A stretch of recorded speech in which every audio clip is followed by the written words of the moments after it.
더불어민주당이 개헌안을 마련하면서 자유라는 단어를 뺀다고 발표했다가 한밤중에 번복한 적이 있었죠.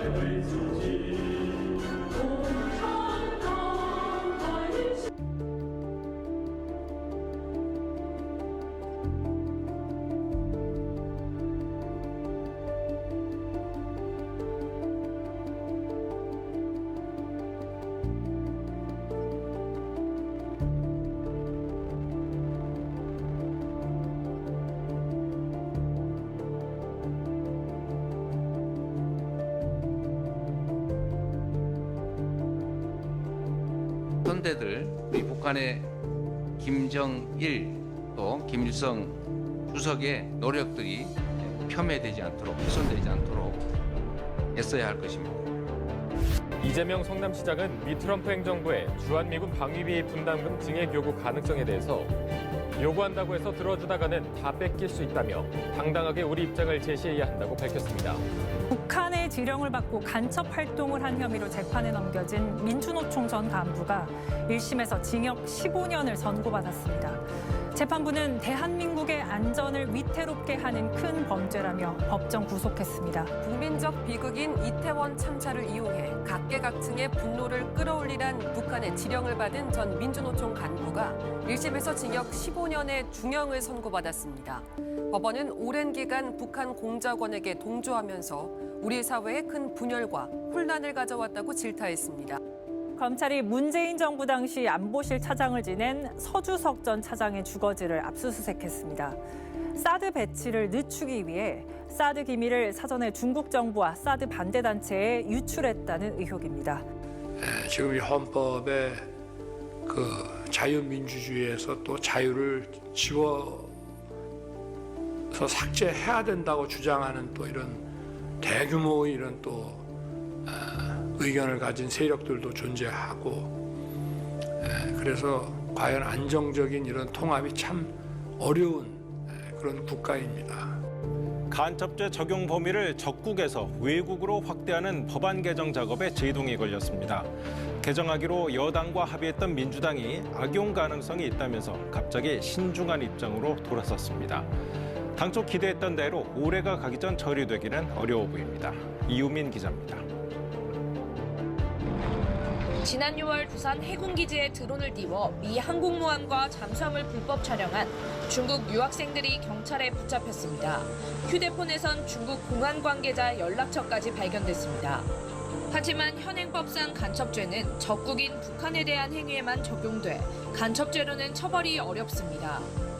간첩죄 적용 범위를 확대하자는 논의가 나온 데는 이유가 있습니다. 핵심 기술이 국가의 운명을 좌우하는 이 시대에 기술 유출 범죄가 끊이지 않고 있기 때문입니다.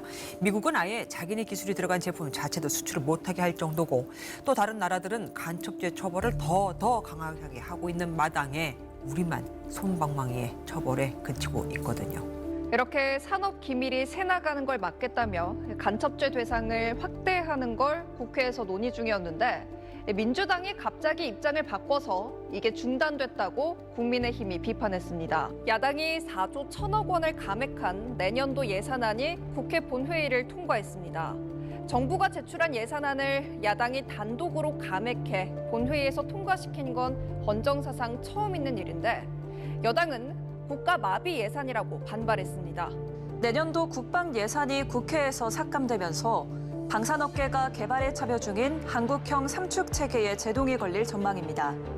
북한의 핵과 미사일 위협에 대응하기 위한 방어 체계인데, 예산이 줄면서 국내 방산 기업들이 연구 개발에 차질을 빚을 가능성이 커졌습니다.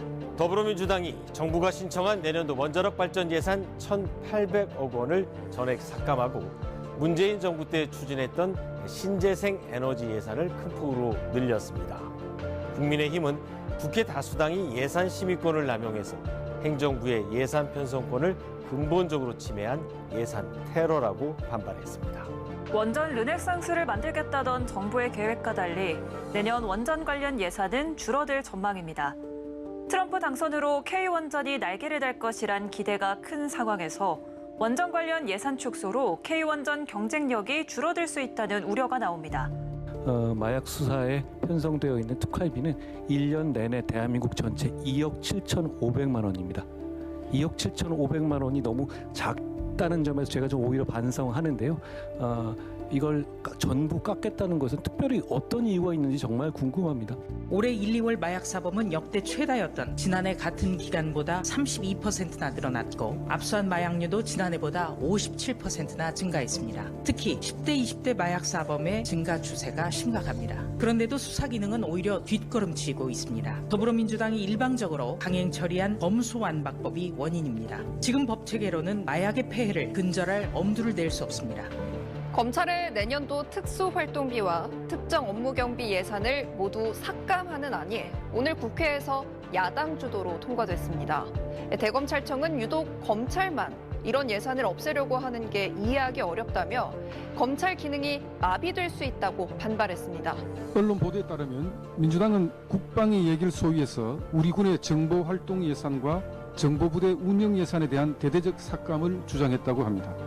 민주당은 주요 군 정보부대의 기본 운영비를 30% 일괄 삭감하고 국군정보사령부, 국군사이버사령부 777사령부, 국군방첩사령부 등 핵심 군 정보 방첩부대 4군데에 대해서 기본경비 예산 삭감을 주장했습니다.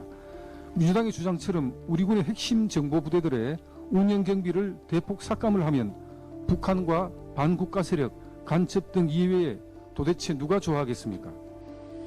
친애하는 국민 여러분, 저는 북한 공산 세력의 위협으로부터 자유 대한민국을 수호하고 우리 국민의 자유와 행복을 약탈하고 있는 파렴치한 종북 반국가 세력들을 일거에 척결하고 자유 헌정 질서를 지키기 위해 비상계엄을 선포합니다.